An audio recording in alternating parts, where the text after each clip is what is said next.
शुरुआत एक बार बता दूं, एक बड़ी खबर जो आ रही है कि केजरीवाल के खिलाफ, अरविंद केजरीवाल के खिलाफ पीआईएल पर कल सुनवाई होनी है। याचिका में अरविंद केजरीवाल को सीएम पद से हटाने की मांग की गई है, ये खबर है। यानी एक याचिका पर अभी फैसला आना है जो कि अरविंद केजरीवाल की तरफ से दी गई थी, उनकी गिरफ्तारी के खिलाफ याचिका, और वहीं दूसरी तरफ वो पीआईएल जो कह रही है कि सीएम पद से हटे अरविंद केजरीवाल क्योंकि दिल्ली में नया सीएम बनना चाहिए, जेल में बैठकर अरविंद केजरीवाल सरकार नहीं चला सकते हैं, उस पर कल सुनवाई होनी है। ये दो बड़ी खबरें आपको बता रही हूं।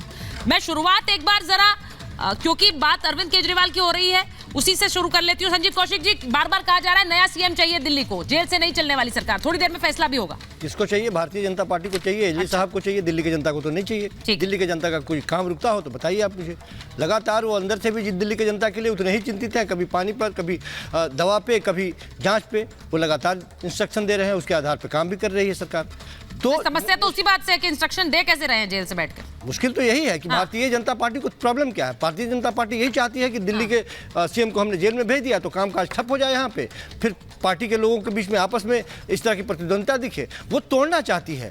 अच्छा, मतलब प्रतिद्वंदिता है नहीं तो कहाँ दिखाई जरा? दिल्ली की जनता को कोई परेशानी है क्या? दिल्ली यही समस्या है कि अरविंद केजरीवाल नहीं हो तो कोई नेता नहीं है पार्टी के पास जिसे सीएम फेस की तरफ पोर्ट्रे किया जा सके। सुजाता दी, दिल्ली की जनता को कोई परेशानी नहीं है, उनके परेशानी के लिए दिल्ली के केजरीवाल साहब खुद परेशान है और समय समय पर वो इंस्ट्रक्शन दे रहे हैं। ठीक है, मैं शुरुआत में चाह रही हूँ कि जल्दी जल्दी सबसे इनिशियल कमेंट तो ले लूं। डॉक्टर अजीज खान के पास पहले जा रही हूँ। राकेश त्रिपाठी जी, आप मुस्कुरा रहे हैं, आज आपके पास हमला बोलने का काफी कुछ है, उसी पर डॉक्टर अजीज खान के पास पहले जाऊंगी। डॉक्टर अजीज खान, पहले बता दीजिए मुरादाबाद में सपा का उम्मीदवार कौन है, आधिकारिक उम्मीदवार कौन है?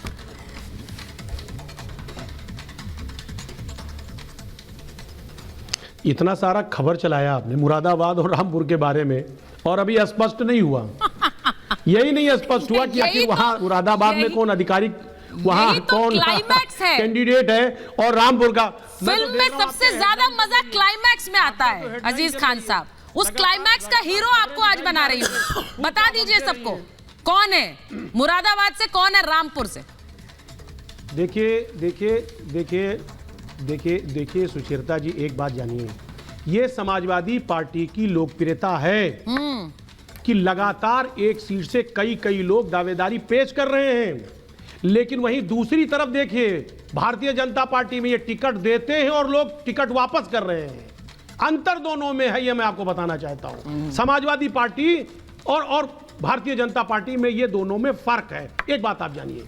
और रही बात हमारा जो शीर्ष नेतृत्व है, वो मंथन करके जिस निर्णय को कर रहा है वो सर्वमान्य है और वो सारी चीजें हो रही हैं, उसमें लगातार बहुत हाइप क्रिएट करना, लगातार हेडलाइन बनाना, वही तो क्लैरिटी चाहिए, बहुत मुनासिब है। वही क्लैरिटी चाहिए। जो शीर्ष नेतृत्व ने निर्णय लिया है वो है क्या?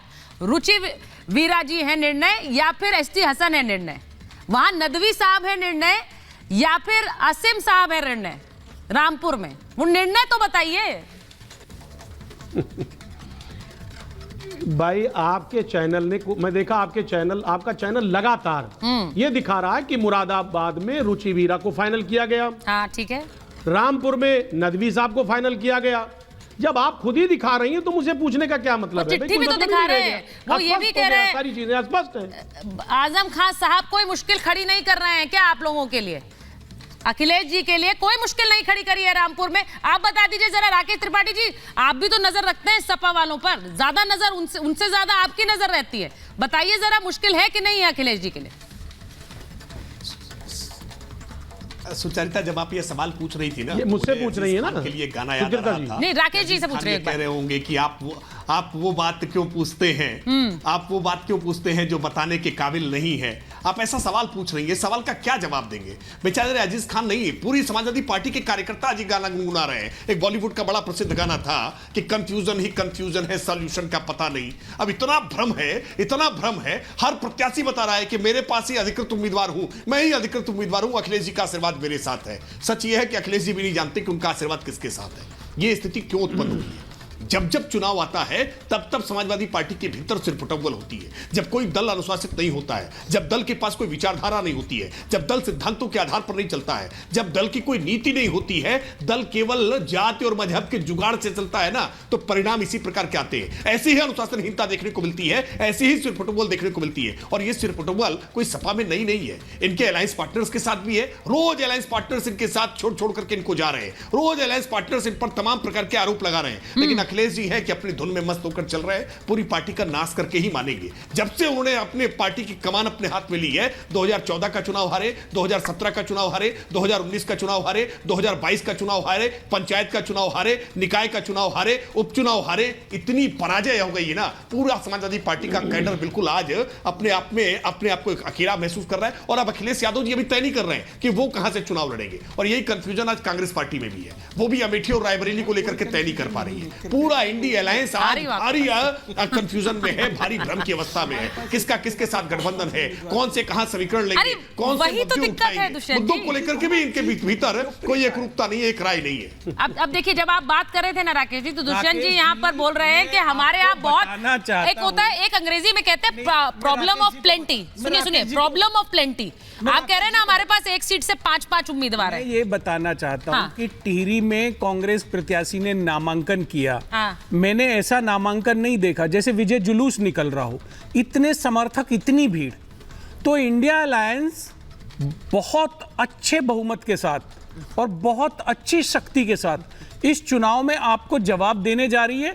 और यहाँ ये मत सोचिए जैसे तो पूर्णिया का चल रहा है। जी, मैं पूर्णिया पे भी थोड़ा सा बोल लूं, आपकी अनुमति हो तो। शरद पवार जवाब दे रहे हैं कि आपने बिना बिल्कुल, शरद पवार जी हैं, बड़े हैं, उनको दिशा निर्देश देने।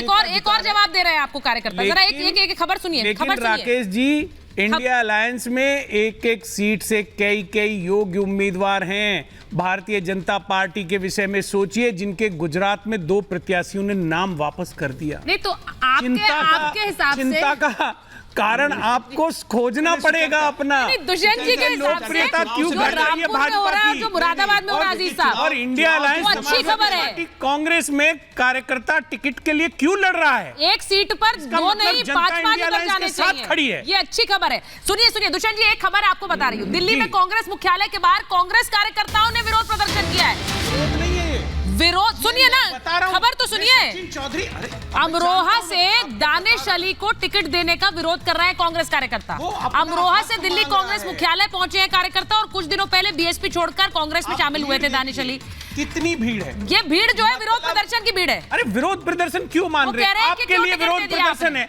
मैं तो उसे कांग्रेस की लोकप्रियता मान रहा हूं कि सचिन चौधरी के साथ भी हजारों कार्यकर्ता है और लाखों कार्यकर्ता कांग्रेस को जिताने के लिए तैयार है, और अपना दानिश अली के साथ भी है। ये बड़ा इंटरेस्टिंग है, जो विरोध प्रदर्शन करने आ रहे हैं वो भी कार्यकर्ता टिकट लेने के लिए लाइन लगा के खड़ा हुआ है। भारतीय जनता पार्टी दिखा दे कहीं इनकी कार्यकर्ताओं की रैली निकल रही है, आपके लिए हर सीट पर हो जाए। हमारे लीडर को टिकट दीजिए। नहीं है। हर्षवर्धन जी आपके पास आ रही हूँ, 1 मिनट।